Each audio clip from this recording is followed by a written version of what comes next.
One of the huge mistakes people make is trying to force an interest on themselves. Your passions find you, you don't find your passions. It's a quote by Jeff Bezos. What box are you trying to fit yourself into, and where do you believe that will take you? Now that you're in college, you're probably thinking about your next step. What is that next big step? What is that dream job, and where are you going to go next? You may have many voices in your head. Maybe they're your parents, maybe teachers, advisors, peers, or society telling you what you should be and what you should do. Take some time to reflect and take some time to look inwards as to what your next step will be. For me, that next step was a voice inside my own head.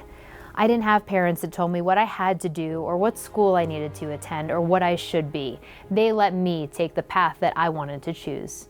For me, that was business school, and for me, that was finance, looking at spreadsheets and numbers.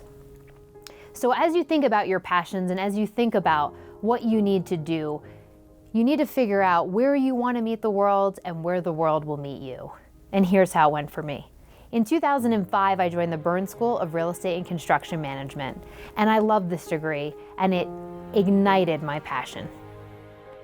Being an analytically minded person, somebody who likes to network and build connections, this degree fit me really well. So while I was sitting there looking at spreadsheets and I was filling out numbers, doing research and putting all the pieces together, other people were planning to develop cities and build new buildings. I found that combination to be fascinating. After I left the Burns School, I took my first job in commercial underwriting. This was a fascinating experience because it opened up my eyes to all of the different investors out there in multifamily units, in big commercial spaces, and what it took to actually get into that position. I was part of the process, and it really helped me build my skill set, identified parts of the real estate process that I loved, and build my toolbox. From there, I went on to work for a production builder in land acquisition. This role included a lot of analysis where I built reports that were looked at from the C-suite in order to decide if a deal was feasible.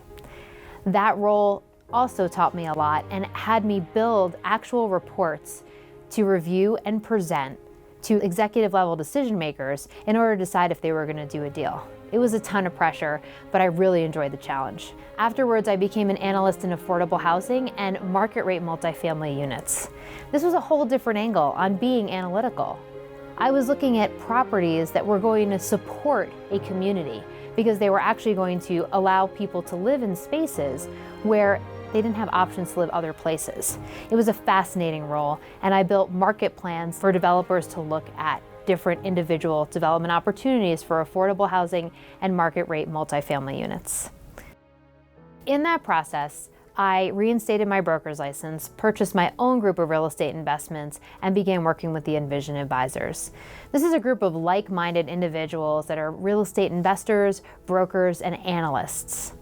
The founder, Chris Lopez, asked me to build a spreadsheet, and I was now the creator of the process. From there, we started marketing the tools that we have built to work with people on their portfolios. And that portfolio analysis process allows us to look at each individual investment that somebody holds and build it to achieve their goals.